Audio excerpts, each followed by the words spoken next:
Hello and welcome. Tonight, political crisis in River State takes a new twist as 26 House of Assembly members serve a notice of gross misconduct against Governor Siminalayi Fubara and his deputy. River State government fires back, accuses the lawmakers of frustrating Governor Fubara's attempt to implement the Supreme Court judgment on the state's political crisis. Anambra State Governor Chukwuma Soludo reels out his achievements as he marks 3 years in office. And U.S. President Donald Trump says land power plants and dividing certain assets will be on the cards during his meeting with Russian President Vladimir Putin on Ukraine peace talks on Tuesday. In our business, Nigeria's inflation drops for second month after rebasing by National Bureau of Statistics. On sports news tonight, Super Eagles of Nigeria begin preparations for Friday's 2026 FIFA World Cup qualifier against Rwanda as the three-time African champions open camp in Kigali. From the nation's capital, Nasarawa State government begins trial of Timileyin Ajayi, suspected killer of youth corper Salome Adaidu, at the State High Court, Lafayette. We begin in River State, where the political tension in the state is taking a dramatic turn, as the River State House of Assembly has now accused Governor Fubara and his deputy, Ngozi Odu, of gross misconduct in the discharge of their duties. And this was contained in a letter from 26 members of the House to the Speaker, which was read at today's plenary. In a letter which was transmitted to the governor and his deputy, the lawmakers accused the governor of engaging in actions which can only be interpreted as gross misconduct. Our correspondent Charles Oporum reports. Monday's plenary at the River State House of Assembly started with the Speaker informing the House about a letter signed by members alleging gross misconduct against Governor Fubara and his deputy, Professor Ngozi Odu. On Friday, the 14th day of March 2025, I received a notice of allegations of gross misconduct brought pursuant to Section 188 of the Constitution of the Federal Republic of Nigeria as amended 1999. Distinguished colleagues, it is with reference to acts of gross misconduct in the performance of the functions of the office of the governor. We are all aware of the provisions of the Constitution, which is why I felt I should bring it here so that members will know that I'm in receipt of this particular letter. Following this, the House leader moves a motion for the clerk to publish the letters in the print media for the public to be made aware. Mr. Speaker, I would want to move a motion that would grant leave to the clerk so that he can publish this service, these letters on print media, at least a minimum of 3 newspapers, so that we can publish all the letters of gross misconduct that is meted on the governor and the deputy governor. The matter is put to a vote and passed. Distinguished colleagues, those for 26 against, nil. Abstention, nil. Distinguished colleagues, by this voting, this House has therefore resolved that the clerk will publish in at least 3 national dailies the notice of allegations of gross misconduct brought pursuant to Section 188 of the Constitution of the Federal Republic of Nigeria as amended 1999 in reference to acts of gross misconduct. Meanwhile, the House also resolves to write the EFCC to investigate the Secretary to the State Government, Tami Danagogo, over financial misappropriation. Section 128 of the Constitution empowers this House, the emphasis and mine, to direct or cause to be directed an inquiry or investigation into any matter obtained with respect to which this House has the powers to make laws on. Mr. Speaker, concerned that the office of the Secretary to the River State government has been spending taxpayers' money, funds without budgetary approval from 2024 to date, Mr. Speaker. Distinguished colleagues, the prayers are consistent with the situation in River State today. We're all aware that the governor has directed staff of the state government not to honor invitations by the Rivers State House of Assembly. So when we write them letters as part of our oversight functions, they will not honor our invitations. With the House activating Section 188 of the 1999 Constitution, it would appear the stage is set for a political showdown between the governor and the Assembly. Charles Oporum, Channels Television News. Meanwhile, the Rivers State government on its part says it is yet to receive any correspondence from the State Assembly on the notice of gross misconduct. The government is also accusing the State Assembly of frustrating Governor Fubara's efforts to implement the ruling of the Supreme Court on the state's political crisis. The State Commissioner for Information, Mr. Joe Johnson, said this while reacting to comments by the chairman of the House Committee on Information, Mr. Nemi Alabo George, accusing Governor Fubara of stalling the process. He also reveals and released a video footage and newspaper publications showing the state government's effort to deliver official documents, which it says were deliberately ignored by the lawmakers. Sir Dr. Simalai Fubara personally issued and signed a letter addressed to the Right Honorable Martin Amewule, Speaker of the House, formally notifying him and unambiguously indicating his intention to come before the honorable members of the state legislature to lay the 2025 budget before them on Wednesday, March 12, 2025 for consideration. He followed this up by making phone calls to the Honorable Speaker. Sadly, Governor Fubara, accompanied by government officials, were denied access into the legislative quarters where the assembly members currently hold their sitting on the appointed day. Just last Friday, March 14, 2025, Governor Simalai Fubara, in keeping with his resolve to do the needful, sent another letter personally signed by him to the House. The State House of Assembly refused to receive and acknowledge the letter. A courier company which was engaged to deliver the letter also returned it with a report that it was rejected at the Assembly quarters where the members currently sit. Following the refusal by the Assembly to receive and acknowledge the governor's letter delivered by the government officials and the courier company, the Rivers State government took the initiative of publishing the letter in 2 national newspapers. I have them here. One is The Nation, the other is Guardian, all of Friday's publication. Staying with Rivers State crisis, the Federal High Court in Port Harcourt has reserved April the 16th, 2025 for its ruling on an application concerning the potential dismissal of a defection case filed by the Labour Party against 27 members of the State House of Assembly. The Labour Party seeks to have the sets and the seats of these lawmakers who allegedly defected from the People's Democratic Party to the All Progressives Congress, the APC, declared vacant. During the proceedings, counsel to the defendants, including Speaker Martin Amewule, asked the court to strike out the matter, referencing a recent court judgment. Presenting the certified true copy of the judgment, it says that the Apex Court had restored the Amewule-led leadership of the Assembly and that Governor Siminalayi Fubara, who initially raised allegations of defection, had withdrawn these claims at the Federal High Court, Abuja. In his submission, counsel to the Labour Party noted that the defection was a collateral matter before the Supreme Court, urging the court not to strike out the matter, going by evidence already before it on the defection. Over now to Edo State, where the People's Democratic Party is calling on the Attorney General of the Federation to institute contempt proceedings against the Edo State Attorney General for not obeying the Supreme Court ruling on the local government autonomy. The chairman of the Edo PDP Caretaker Committee, Martin Azegbemi, speaking during the press briefing in Benin City, the state capital, is also asking the federal government to stop the monthly allocation of funds from the Federation Allocation Accounts Committee to the Edo State government.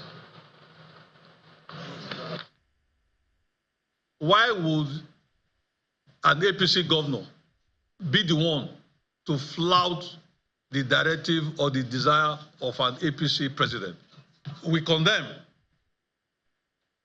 all this in its totality. And I hereby calling on the House of Assembly to immediately recall this purportedly suspended council chairman so that governance at the grassroots level can resume peacefully. As we speak, no budget has been passed in any of the local governments in Edo State. That means any money spent as we speak is being spent illegally. While we commend the Attorney General of the Federation for standing on the path of the law, we also urge him to move beyond mere pronouncements and institute contempt proceedings against the Attorney General of Edo State for disregarding the Supreme Court ruling. The Edo case is a precedent that will derail the efforts and fights of the President in ensuring autonomy for the local councils. And lastly, in the absence of democratically elected council chairmen at the various councils in Edo State, we are calling on the Accountant General to halt all allocations to the state government through the Joint Account Allocation Committee as stipulated in the Supreme Court ruling.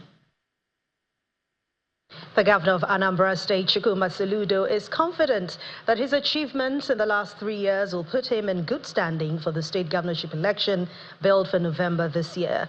Professor Soludo, who was speaking during a media chat to mark his 3 years in office, says that once he gets his party's nod to seek re-election, he can always count on the support of Anambra residents in the elections.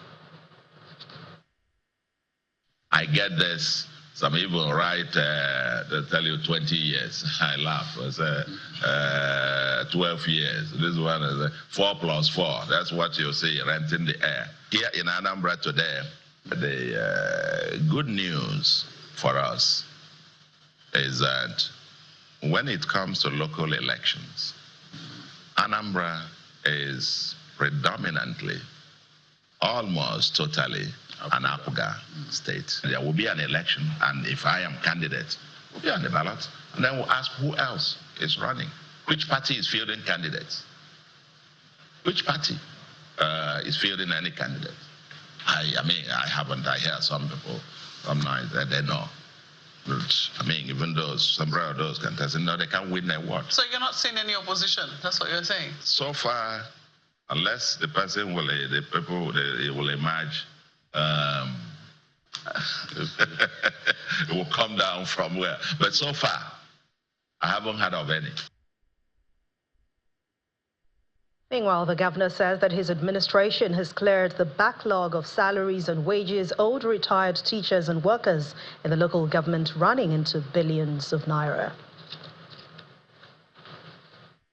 When I assumed office, pensioners who retire from the state public service were owed for 4 years their gratuity. Those who retire from the local government system, primary school teachers, all those, were owed also 4 years. That's about 14-point-something billion for local government, 7.6 billion for the state. We've cleared the one of the state, money back in their pocket. For the local government, we've cleared up to 2020, now remaining 2021, which will be cleared in the next few months. That's money back in their pockets. And when I came to ameliorate the state of, how things were, I'm the first, even before the current federal government was elected in 2023. By January 2023, I had already announced unilaterally 10% increase in salaries for workers here. And even the pensioners themselves, as will have this, will have a bulk sum that we are giving them. So all around, we have tried. We understand where they're coming from. We understand what their pains. And in addition to building massively infrastructure and building for the future, we have also made sure that we care for the people today on a sustainable basis.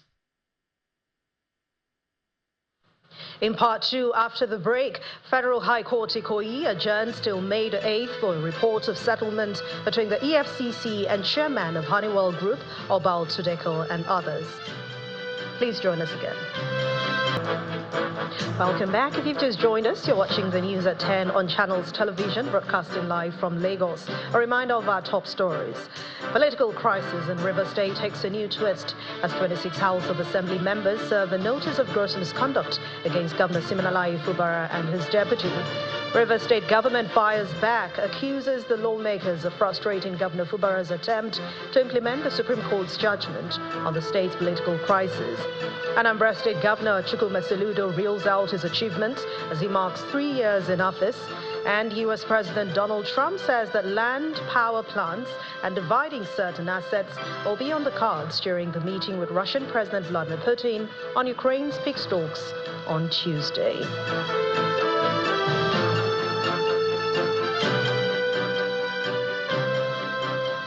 Back here in Lagos, the Federal High Court sitting in Ikoyi has adjourned till May the 8th for a report of settlement in the case between the Economic and Financial Crimes Commission, First Bank, and the chairman of Honeywell Group, Obal Tudeko, and others. The adjournment follows and allows for settlement talks initiated under the supervision of the Office of the Attorney General of the Federation, Senior Advocate of Nigeria, Lateef Fagbemi. The EFCC had filed a 13-count charge against Mr. Tudeko, the former First Bank Managing Director Olabisi Onosoya, former Honeywell board members Soji Akintayo and Anchorage Leisure Limited, alleging that they fraudulently obtained 12.3 billion naira from First Bank. Following the ruling, counsel to Obal Tudeko, Senior Advocate of Nigeria, Wole Olanipekun, informed the court that on March 12, 2025, counsel for all parties met with the AGF to explore an out-of-court settlement. However, EFCC prosecutor Bilikisu Buhari Bala opposed that adjournment solely for the settlement report, insisting the next hearing should also include the defendant's arraignment. After considering the submissions, Justice Aneke granted the request and adjourned the matter to May the 8th, 2025 for a report on the settlement progress. Justice Mojisola Dada of the Lagos Special Offences Court has fixed March the 19th, 2025 for further trial of the former Managing Director of Asset Management Corporation of Nigeria, AMCON, Ahmed Kuru, and 4 others for allegedly defrauding Arik Airline of 76 billion naira and $31.5 million. The judge fixed the date after listening to the testimony of first prosecution witness, Mr. Peter Omokaru, the former Assistant General Manager with Union Bank PLC. Led in evidence by the prosecution counsel, Wahab Shitu, the witness said that he worked with the bank from 1980 to 2015 before he resigned. The witness said that Arik Air approached the bank for a purchase of aircraft. And according to him, Union Bank only guaranteed facilities secured by airline from 2 foreign banks, and that's HSBC Bank and US Exim Bank, to facilitate the acquisition of aircraft from Airbus and Boeing. The witness, while responding to the questions from Mr. Olashukbo Shashure, counsel to Mr. Kuru and counsel to Union Bank, Mr. Olalikon Ojo, said that the transaction took place in 2010 and that the third defendant was not the managing director of AMCON at that time. The judge subsequently adjourned the case to March the 19th, 2025 for continuation of trial. We'll continue the news at 10 now as we head over to Abuja studios where Millicent Walker is standing by. Hello, Millicent. Hi, Anne. Many thanks. Good to see you. We're staying with court matters. It's one story that still brings chills to many, the death of the National Youth Service Corps member Salome Adaidu. But justice will now begin as the trial of Timileyin Ajayi, the suspected killer, begins in Nasarawa State. Timileyin Ajayi is charged with a 1-count charge for culpable homicide punishable by death. The case, which has been taken over by the Nasarawa State government through the Ministry of Justice, is before Justice Simon Abuki. Our correspondent Halima Gayam has more. Oluwatimileyin Daniels Ajayi, the suspected killer of 24-year-old corps member late Salome Adaidu, is brought to the High Court of Justice, Lafia, from the Lafia Custodial Center as his trial commences. He is facing trial for killing and dismembering late Salome Adaidu in January 2025. He is charged with 1 count charge for culpable homicide punishable by death, contrary to Section 221 of the Penal Code of Northern Nigeria. The Nasarawa state government has taken over the prosecution from the Nigeria police. The prosecution is led by the State Commissioner of Justice and Attorney General. The prosecuting counsel opened his case, presenting 3 witnesses, comprising 2 police officers and the uncle of the deceased, and the court admits 4 exhibits. We were very satisfied. The witnesses gave relevant and vital information as to what transpired. So we hope that at the end of the day, justice will be done. At this stage, it's too early to determine on which side the pendulum swings. We have just started today, and we thank God for the success recorded today. The prosecution was able to call 3 witnesses, and we played our own part by examining the witnesses, and tomorrow we are continuing. The trial is slated for 4 days, beginning from today, the 17th of March, to the 20th of March, 2025, with the proceedings of hearing today, where the prosecuting counsel presented 3 witnesses. The trial has been adjourned to Tuesday, the 18th of March, 2025, where the prosecuting counsel is expected to present 2 more witnesses and thereby close his case to pave the way for the defense counsel. From the High Court of Justice, Lafia, Halima Gayam, Channels Television News. Well, away from the courts, traders at the Chenchenia market in Kaduna State have staged a peaceful protest against the revocation of their shops by the administration of former Governor Nasir El-Rufai. The traders who staged a protest in the state capital allege that over 9,000 shops were seized despite having valid documents. These are traders from the Chenchenia market in Kaduna State whose shops were allegedly revoked by the administration of former Governor Nasir El-Rufai. Bearing placards with various inscriptions, the aggrieved traders march along streets of Kaduna metropolis to register their displeasure over the action of the previous administration.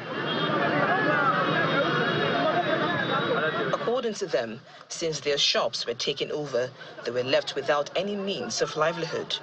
But when the government comes, they said the last government of Malam Nasir El-Rufai, when they came in, they brought the market management that they should revoke the shop. So the market people will start paying another money again before they own their shop. So we now start paying, and a lot of people are in the market, they don't even have money to pay. So most of them now, they are jobless. They don't have capital. They don't have anything doing. So we are begging this government, the government of Senator Dr. Ubasani, to assist us. The traders allege that hundreds of shops were either seized, demolished, or confiscated. However, they say the administration of Governor Ubasani has started returning the shops to the owners. If we can see most of them here, we are moving like paramecious more than 8 years ago. We cannot tell you physically. Every human being has a good and has a bad. But if we can tell you, really, Malam Nasir El-Rufai, if he have did a lot good, but in the market sector, there is nothing we have to prove that he is the one did it to us. You can see the mood in the crowd. You can see that the people are really, really agitated. The idea of bringing back, trouble to our domain is a very, very bad one. And that is why we're standing together to speak as a voice. Some of us have been in the market for over 40 years. The traders are hoping that the administration of Governor Ubasani will intervene to ensure that all shops are returned to the owners or they are adequately compensated. Still ahead on the news at 10, Nigeria's inflation drops for the 2nd month after rebasing by the National Bureau of Statistics. That's all business news. To join us again. The news at 10 come to you live from our Abuja studio. So some company news now. Coscharis Motors, a key player in the Nigerian automobile industry, has announced the addition of Joylon compressed natural gas CNG-powered buses to its vehicles brand portfolio in Lagos. Briefing journalists at the company's sales office in the Lekki area of the state, the general manager, marketing and corporate communications, says this development is to create viable solutions for fleet and individual customers and enable them reduce costs associated with their logistics expenditure. Leading indigenous automobile company Coscharis Motors PLC is unveiling the Joylon compressed natural gas buses into the Nigerian market. The launch begins with a briefing by the General Manager, Marketing and Corporate Communication of the company, Abiono Babarinde. Coscharis Motors is proud to announce the addition of Joylon compressed natural gas, which we all popularly know as CNG buses, to its vehicle brand portfolio. The rationale for this latest addition is to create viable ownership solutions for fleet and individual customers, both in the public and private sectors respectively. Next is the symbolic cutting of the tape to officially unveil the buses. To the glory of God. These factory-built Joylon buses comes with a 2.7-liter engine, which has dual fueling capacity and can conveniently switch from premium motor spirit to CNG. The auto giant says these compressed natural gas-powered buses are a game-changer for vehicle users in Nigeria with lots of benefits. Our target is to government, for government to also, use this as a kind of palliative, to ameliorate the cost of transportation. Then we also look at transport companies, to see how the cost of transport fare can go down drastically with the introduction of CNG buses. The CNG-powered Joylon brand of buses is brought in by the company to ease logistics bottlenecks for individuals and organizations and comes with a warranty. For 2 years, anything that happened to the vehicle is on us. We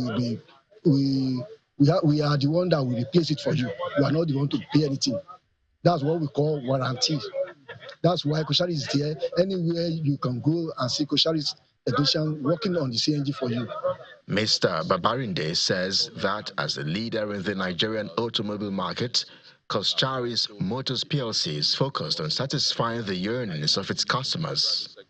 Even the private sector of schools, hospitals, you can just banks and what have you that uses these buses. So these are the opportunities that we have also created using the gas option as something that they will also enjoy in the market.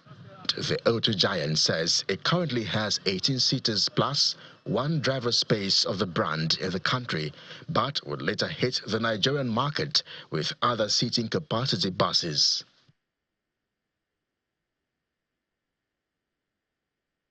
Well, that's it from the nation's capital. It's now back to Anne for the rest of the news at 10. Anne? Thank you, Millicent. One of Unilever Nigeria's premium brands, Pepsodent toothpaste, is set for the 2025 World Oral Health Day activities, with schools, dental camps activations scheduled to hold in 20 states across Nigeria. Well, according to the brand manager, Pepsodent, Mary Akindola, this is part of the brand's initiatives to drive the importance of good oral health. At a press conference in Lagos, stakeholders advocate that everyone should embrace good oral hygiene and visit the dentist regularly, at least once in 6 months, as poor oral health impacts negatively on human dignity, confidence, and general well-being. Partners at the forefront of oral health awareness in Nigeria are gathered in this hall at the instance of Unilever Nigeria, maker of Pepsodent toothpaste, to mark the 2025 World Oral Health Day with a theme, "A happy mouth is a happy mind." Officials of Unilever Nigeria, Nigerian Dental Association, and the Federal Ministry of Health are here to once again put oral health hygiene on the front burner, educating both the young and old on the modifiable risk factors for oral health diseases, which include sugar consumption, tobacco use, alcohol use, and poor oral hygiene. This could lead to tooth decay, gum disease, among other oral diseases. The significance of good oral hygiene practices, such as brushing twice a day, proper and informed brushing technique, and visiting the dentist regularly, at least every 6 months, cannot be overemphasized. Unilever, through its brand Pepsodent, is driving the commitment of eradicating oral disease for everyone. This is evident in the various programs and partnerships. The brand executes to promote good oral care habits and ease access to dental care. Unilever Nigeria, through its premium brand Pepsodent toothpaste, and the Nigerian Dental Association have over the years embarked on Pepsodent's Schools program to help pupils understand the importance of good oral hygiene, with pupils embarking on 21-day brush day and night challenge to nurture the habit so they can practice it all through life. Since we commenced this program, we have been able to reach 9 million pupils. And with the plan to reach 2.7 million pupils this year, that would mean we would exceed the 10 million pupils we had planned to reach at the end of 2025. Federal Ministry of Health and Unilever, we have been partnering and on school oral health visits, enlightening the children on how to brush twice daily, on the importance of keeping their mouths clean. Programs like the Talk to Dentist, which is initiated by the Unilever but carried out by the dental surgeons.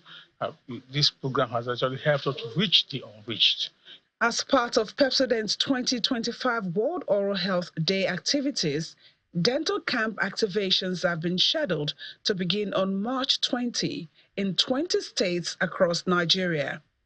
This is part of the brand's Zero Cavities mission and is expected to reach thousands of pupils who will participate in oral hygiene education, dental screening, and sampling across schools.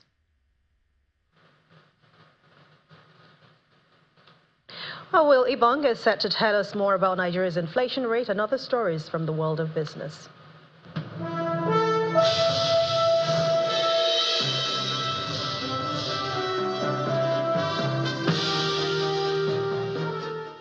Thank you, Anne. Nigeria's inflation rate has dropped to 23.18% in February, down from 24.48% in January, according to the National Bureau of Statistics, NBS. The latest Consumer Price Index report shows a 1.3% decrease in the headline inflation rate compared to the previous month. Food inflation stood at 23.51% year-on-year, marking a sharp decline of 14.41% from the 37.92% recorded in February 2024.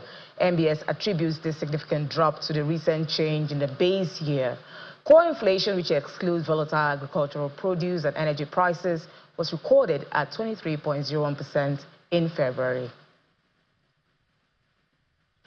Now we head to the domestic stock market, which opened the week with negative sentiments. Lad Williams tells us more.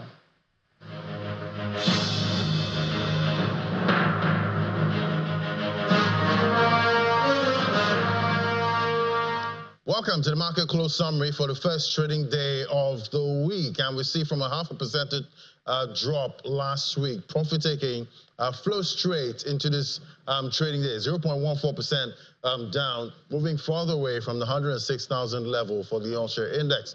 And for the sectors we track, it's red across board, with the consumer goods counter taking the biggest hit there, 0.38% down. And we see the banking stocks too. Most of the tier 1 banks are down today, taking that counter down 0.15%. We can see from the figures that we track now, it's sell pressure across the board there, with UBA, GTCO leading the drop that we see for the market today. So it's inflation reporting season, and the latest data from the National Bureau of Statistics shows Nigeria's inflation moderated further to 23.18% from 24% in January, and that's according to the rebased inflation basket. Will this be bullish for the markets this week? We'll definitely find out. But today, The bear sustains.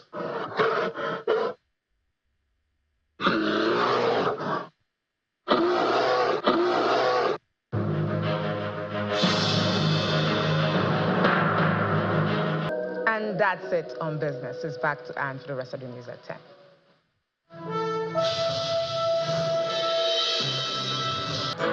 Welcome back. Let's now join Simon Pusey with more international news and around the world in 5. Good evening and welcome to the channel's studios here in London with your international news around the world in 5. Oh, thank you. It was a lot of fun. It's good. It's a good time. And we learned a lot. Donald Trump says he and Vladimir Putin will discuss land and power plants when they hold Ukraine peace talks on Tuesday. I'll be speaking to President Putin on Tuesday. And a lot of work's been done over the weekend. The US has been pushing for a ceasefire in Ukraine, but Russia has not given a firm position, instead insisting on various conditions. The EU's foreign policy chief says that is a sign that Moscow isn't really interested in peace. Meanwhile, Ukrainian and Russian drone attacks continued overnight, while Ukraine says Russia is still trying to invade the Sumy region of northern Ukraine. Yemen's Houthi rebels say there have been fresh US strikes against them, with the number of dead rising to 53, including 5 children. Targets in the Al Jaouf and Hudaida areas were hit. The US launched what it called a decisive and powerful wave of airstrikes on Houthi targets as part of efforts to stop attacks on shipping in the Red Sea.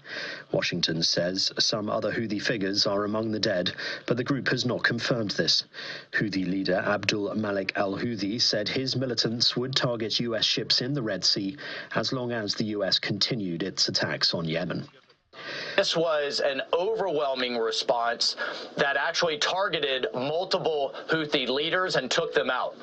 And the difference here is, 1, going after the Houthi leadership, and 2, holding Iran responsible. Canada's new Prime Minister has gone on his first foreign visit to Paris and London a day after his 60th birthday, hoping to achieve more than symbolic encouragement. He says he wants solid support from his allies.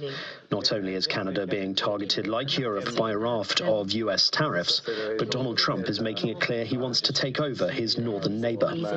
With you, Mr. President, I want to ensure that France and the whole of Europe works enthusiastically with Canada, the most European of non-European countries, determined like you to maintain the most positive possible relations with the United States.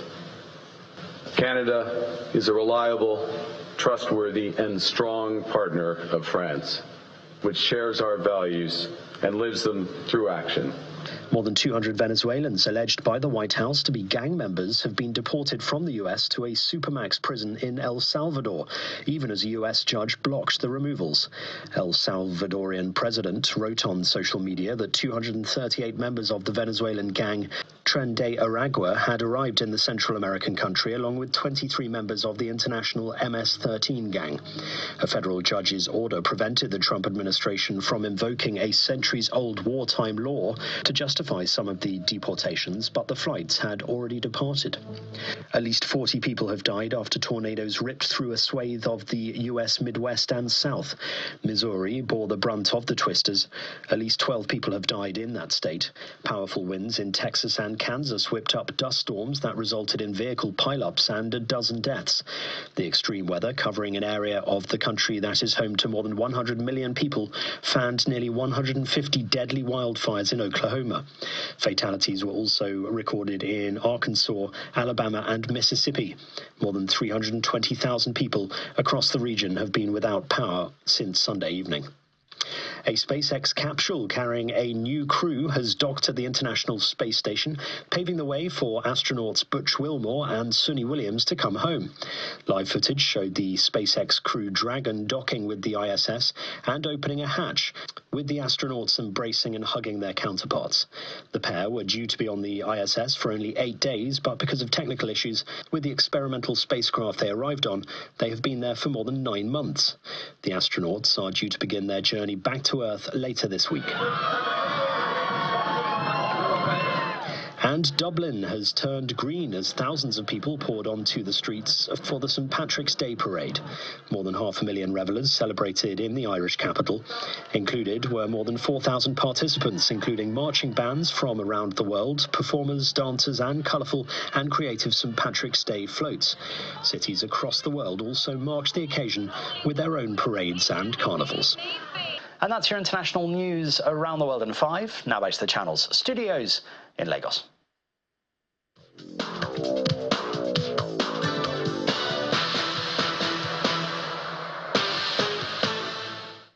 Thanks, Simon, and welcome to Sports News. 7 years after winning the Lagos Tennis Open, Britain's Jake Draper rose to the occasion on Sunday, the biggest final of his career at the BNP Paribas Open in Indian Wells. In a dominant display from first ball to last, Draper stormed to a 6-2, 6-2 victory against Holger Rune of Norway to claim his first ATP Masters 1000 title. The 23-year-old will rise 7 places to number 7 in the rankings. In 2018, Draper became the youngest winner of an ITF Futures tournament after beating Tom Jumper of France 1-6, 6-3 and 6-4 at the Lagos Lawn Tennis Club in Oniko. There's a new sheriff in town. His name is Jack Draper. Best in the West. Champion of Indian Wells. Jack Draper. Congratulations, Jack Draper. From tennis now to football, where Super Eagles players have held a light session at the gym today as they begin preparations for the crucial 2026 FIFA World Cup qualifier against the Amavubi of Rwanda.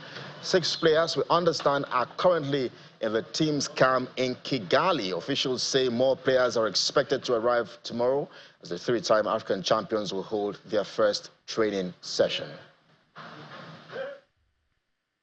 In the meantime, the Amavubi of Rwanda have begun preparations as well for the qualifying fixture against the Super Eagles of Nigeria. New head coach Abdel Abrochi, along with his assistant, supervised the team's training sessions in Kigali earlier today. Well, the players will play host to Super Eagles at the Amahoro Stadium in Kigali on Friday before facing Lesotho 4 days later at the same venue. Rwanda tops Group C with 7 points from 4 matches.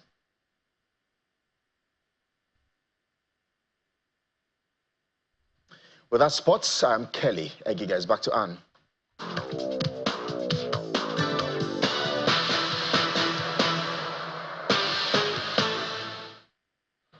Thank you, Kelly. And the main news again. The political crisis in Edo State today took a new twist as 26 members of the State House of Assembly served a notice of gross misconduct against Governor Siminalayi Fubara and his deputy. We also told you the Edo State government fired back, accusing the lawmakers of frustrating Governor Fubara's attempt to implement the Supreme Court judgment on the state's political crisis. And